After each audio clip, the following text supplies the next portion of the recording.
il torneo delle nazioni ristrutturato totalmente nella formula. Inizia il giorno 24 alle 17:30 con l'incontro tra l'Italia e l'Inghilterra e poi il giorno del 1° maggio alle ore 15:30 ci sarà la finalissima. Credo che con la nuova ristrutturazione di questo torneo sia uno dei più importanti sicuramente, una manifestazione fra le più importanti sicuramente a livello internazionale. Credo che veramente l'organizzazione abbia fatto il massimo degli sforzi e abbia raggiunto gli obiettivi che si era prefissa. È rappresentato praticamente quasi tutto il mondo e quello che volevamo era di avere il Brasile, sì, perché il Brasile è una storia eccetera, l'Inghilterra, siamo riusciti ad avere anche l'Inghilterra, il prossimo anno ci sarà probabilmente anche la Germania e tecnicamente lì non c'è nulla da discutere, non è che abbiamo confronti con nessuno perché la stessa federazione nostra lo considera assolutamente di primissimo livello. Invece ci sono poi le problematiche, le carenze, perché le risorse sono quelle che sono, specialmente sul piano della comunicazione. Questa è una manifestazione che necessita una conoscenza diversa, un veicolo promozionale completamente diverso di quello che noi abbiamo fatto in questi anni, perché se si vuole raggiungere o mantenere anche il livello che abbiamo ottenuto in questi anni, noi dobbiamo programmare in maniera diversa, non è che possiamo speculare su 4 euro per la cura dell'immagine, dobbiamo assolutamente incidere in quella direzione. Per il resto credo che chi ha svolto il compito della ricerca delle squadre, della trattazione, ha fatto un compito veramente di primissimo livello. Adesso noi siamo solo nella fase di chiusura perché quando si arriva a questo punto ormai il più è fatto, diciamo. Adesso sono i problemi di trasporti, ma sono tutte cose logistiche, ma quello che è stata la difficoltà maggiore è riuscire ad ottenere l'assenso di federazioni di primo livello. Ecco, questo siamo riusciti, la formula, come dicevo prima, è assolutamente vincente. Credo che sicuramente avremo riconoscimento della nostra FIGC sicuramente, ma anche della UEFA e della FIFA. Il prossimo futuro bisognerà far sempre i conti con le risorse a disposizione, che sono assolutamente limitate per una manifestazione come questa. Questo è sicuramente il problema di fondo. Credo che alla fine saranno un 150 le persone tra accompagnatori, tra addetti ai campi, eccetera, 150 persone sicuramente saranno presenti e questo io già in anticipo li ringrazio per la loro intanto professionalità, perché lo fanno con professione anche se sono dilettanti in maniera di volontariato, però credo veramente che un ringraziamento sentito deve andare a queste persone. Il fatto che lo facciano così in maniera così con tanta passione è perché quando ti avvicini a una qualsiasi di queste squadre poi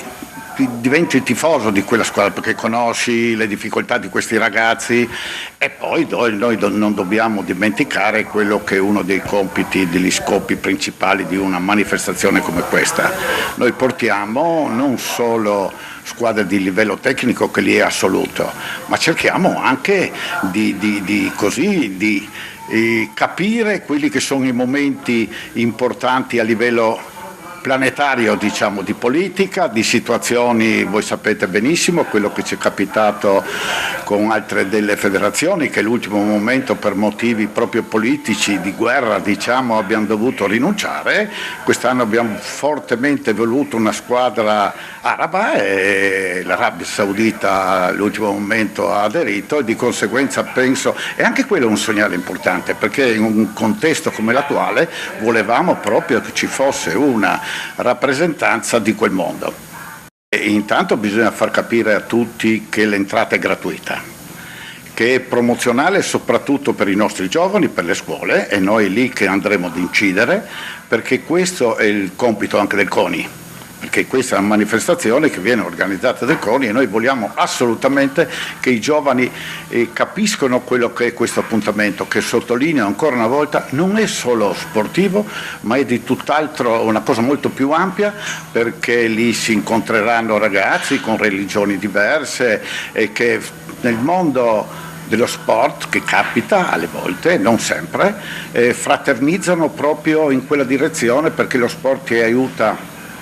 a dimenticare queste differenze, ma credo che la cosa più importante debba considerarsi proprio la serata del 24, e per quello noi invitiamo tutti a presenziare, perché in quell'occasione ed è l'unico momento che tutti questi ragazzi saranno assieme, si avranno 2 ore di festa in piazza Gradisca. Noi ci auguriamo che il tempo sia clemente e che la manifestazione, a cui teniamo tantissimo, riesca bene. Siamo partiti con un progetto, come abbiamo già detto altre volte, grazie anche alla vostra televisione per le interviste che ci hanno permesso in questi anni di divulgare questo evento che non è nato per una promozione specifica di quello che è Spilimbergo, ma principalmente per quello che è la mountain bike in Regione Friuli Venezia Giulia, in certe zone dove effettivamente abbiamo molto ancora da fare vedere, che è la provincia di Pordenone, la pedemontana pordenonese e la pedemontana spilimberghese. Come ho accennato, è iniziata subito con buoni auspici, nel senso che già la prima edizione siamo partiti con 750 presenze, che si è posizionata come evento, il più grosso evento in regione per quanto riguarda il settore fuoristrada. Precisando anche che appunto non abbiamo iniziato con una cross country così chiamato, perciò con una gara di mountain bike corta, ma direttamente con un gran fondo e una marathon, fra le uniche oltretutto in Italia, e questo porta avanti sicuramente la nostra regione. Sì, sono un po' regionalista, non lo nascondo. Fa piacere oltretutto che in questi anni è aumentato anche l'interesse a livello internazionale, nel senso che dalle vicine nazioni ci hanno scrutato, ci hanno guardato, sono venuti a trovarci, hanno fatto la gara, e tutto questo ci ha permesso in pochi anni ad arrivare alla 7ª edizione con un marchio che è un marchio di risonanza internazionale mondiale. UCI vuol dire alto livello a livello mondiale per quanto riguarda il ciclismo, MTB Marathon World Series vuol dire prova di Coppa del Mondo. Una gara nella gara per noi, perché effettivamente essere arrivati a questo livello, non nascondo, volevamo arrivare, voleva essere il fuori all'occhiello per arrivare alla 10ª edizione, siamo arrivati con la 7ª, siamo arrivati anche grazie alla Federazione Italiana che l'anno scorso ci ha permesso di entrare nel marathon, nel circuito italiano del Marathon Tour, dove c'erano 6 prove, quest'anno 8. Tiliment è anche prima prova del campionato italiano Marathon Tour. È prova del Friuli Challenge, circuito regionale dove raggruppa i migliori gare regionali per quanto riguarda il medio fondo e il gran fondo, e dove logicamente ci sono anche dal vicino Veneto alcune società che fanno parte del circuito, con la Valle Zignago. Iscrizioni tante, siamo a 20 giorni circa dall'arrivo di tutti questi grandi ospiti. Abbiamo grandi nomi, abbiamo i grandi nomi a livello mondiale, a livello europeo, abbiamo atleti che arrivano da tutto il mondo, oggi proprio si sono iscritti ulteriori atleti professionisti dalla Germania, dall'Irlanda, dall'Australia. Abbiamo un thailandese che potrebbe dimostrare un record per quanto riguarda le marathon a livello internazionale, per non nominare tutti gli altri paesi e le altre nazioni europee ed extraeuropee. Aspettiamo ancora altri nomi perché sappiamo benissimo che i professionisti arrivano all'ultimo momento, sono le prime donne quelle che logicamente si fanno attendere. Tutte le squadre italiane a livello professionistico sono presenti, tutti i grossi team, le grosse aziende. Speriamo nel bel tempo, visto che la Tiliment è conosciuta che nel prezzo noi comprendiamo sempre i fanghi del tagliamento. Niente, bella, bellissima, quest'anno una grande edizione con una 100 km marathon che ci posizionerà sicuramente in alto a livello internazionale, 2650 metri di dislivello. Tocchiamo tutti praticamente i nostri colli e i nostri monti, passando dal San Zenone, che è il colle qui del comune di Séquoise, andiamo sul Creta Séquoise, passiamo per il castello di Solimbergo, andiamo a toccare il castello di Toppo, andiamo sul Ciaurle, che è la montagna conosciuta per tutti noi qui come la nostra montagna. Quest'anno la novità assoluta, andiamo sul Pala. Un ringraziamento particolare ai comuni della zona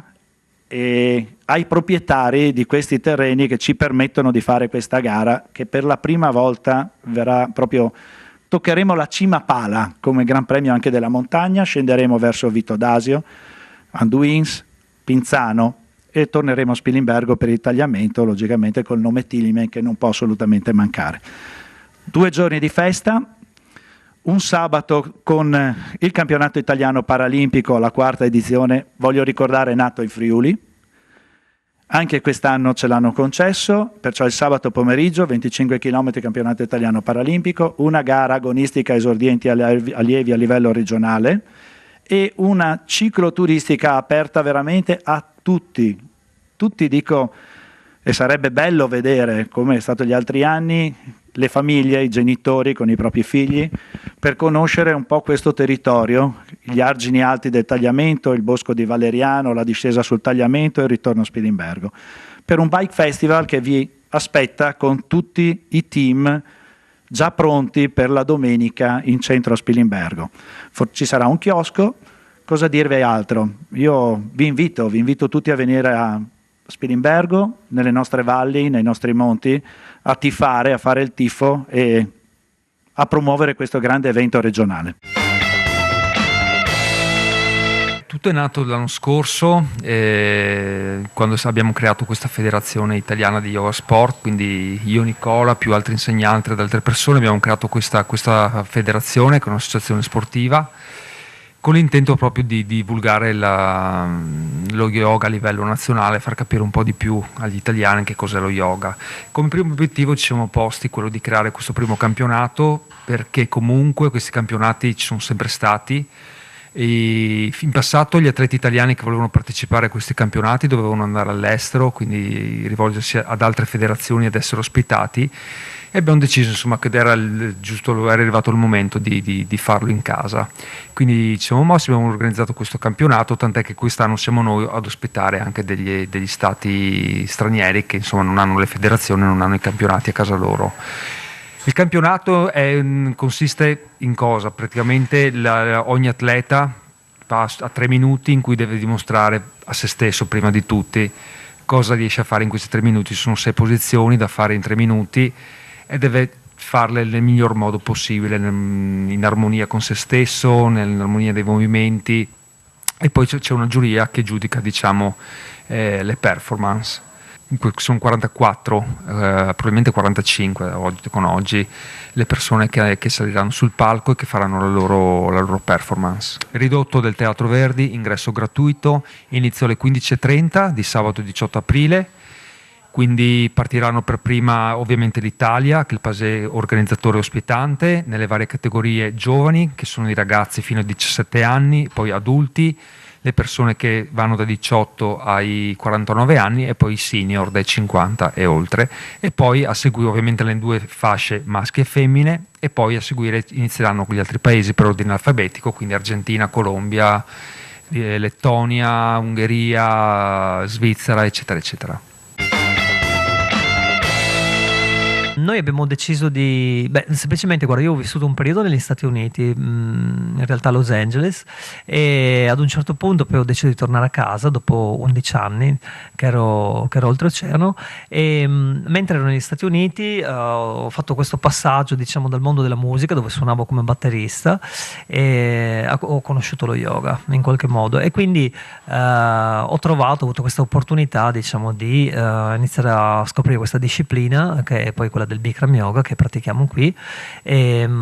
di fondare la prima scuola, insomma, proprio a Villanova nel 2002, era, no, Roberto, più o meno, no? Ho iniziato nel 2002. E quindi è arrivato questa pratica è arrivata insomma qui in Friuli. E diciamo che c'è un buon afflusso di persone, puoi immaginare che ci sono 250 soci che comunque si alternano nei vari periodi dell'anno. E inizialmente diciamo che il pubblico femminile era quello più dedito alla pratica, poi nel tempo probabilmente gli ometti hanno visto le loro signore essere particolarmente in forma e sono iniziati anche loro a venire, insomma. La nostra pratica si fonda proprio sulla tradizione, quindi è Hatha Yoga classico. La caratteristica di questa pratica è che viene praticata in una stanza riscaldata a 40 gradi. Noi qui offriamo anche altri tipi di yoga, diciamo, non solamente questo tipo di yoga, però il Bikram Yoga ha proprio questa caratteristica. Sono 26 posizioni, c'è una respirazione molto specifica iniziale e poi una che è riscaldante, diciamo, e una alla fine più detossinante. E quindi praticandolo in questo modo, diciamo, un ambiente riscaldato, si può affrontare, anche se magari non più giovanissimi, la pratica, insomma, senza rischiare di magari appunto trovarsi magari ad allungare troppo i muscoli, insomma. Noi abbiamo un pubblico estremamente eterogeneo, qui abbiamo anche corsi per bambini, quindi diciamo il più giovane ha 6 anni, poi andiamo avanti, ci sono persone insomma in pensione che vengono qui da noi adesso senza dare l'età, e ovviamente un grande pubblico, c'è una grande fascia dei 30, 40, 50, insomma, che sono forse le persone che praticano di più, insomma. La pratica dello yoga è una pratica di riequilibrio fondamentalmente, quindi nel nostro tempo sicuramente tutti abbiamo bisogno di riequilibrarci perché abbiamo uno stile di vita che è veramente sempre meno naturale, e proprio anticamente la pratica è stata pensata proprio per fare questo fondamentalmente, quindi per noi occidentali è un pochino più facile partire dal corpo, perché partire direttamente dalla mente è un po' più difficile, quindi quando l'avremo sul corpo l'avremo anche sul sistema nervoso, anche attraverso la respirazione, quindi abbiamo bisogno di calmare questi importanti sistemi del corpo per poi piano piano riuscire a calmare anche la mente. Quando la mente è un pochino più calma, la percezione migliora e sicuramente si può anche avere, diciamo, un approccio alla vita magari più felice, più positivo in qualche modo. Quindi sicuramente quello che noi vediamo molto spesso è persone che arrivano magari con, sai, la difficoltà della giornata addosso e poi, nonostante la pratica sia parecchio intensa, perché ci sono comunque 40 gradi, questi 90 minuti di lavoro intenso, li vediamo uscire sorridenti, e per noi questa è la cosa più importante, insomma. Stiamo vedendo anzi nel mondo proprio che lo yoga sempre di più viene integrato, diciamo, o usato assieme ad altre discipline per la preparazione sportiva, perché ha degli effetti estremamente curativi, benefici e terapeutici dal punto di vista scheletico muscolare, ma non solamente, perché lavora su tutti i vari sistemi del corpo, quindi cardiovascolare, respiratorio, endocrino, e quindi ha un effetto molto molto potente. L'abbiamo visto con i vincitori purtroppo di questo dei mondiali di calcio, tutta la squadra tedesca, che tra l'altro lo faceva per scelta, praticava lo yoga, insomma, quindi tutti gli atleti che io ho avuto modo di allenare negli anni, che facevano diverse discipline, hanno tutti migliorato la loro performance attraverso la pratica dello yoga, quindi avevano sempre avuto, diciamo, un riscontro positivo da questo punto di vista. Una cosa importante che volevo dire è che ci sarà anche un ospite campione del mondo, che è stato campione del mondo, quindi quella è una cosa estremamente interessante, che ha veramente portato lo yoga ad un altro livello, che farà una dimostrazione il 18 di aprile, e quindi anche quello è una cosa da tenere presente, insomma, per la data.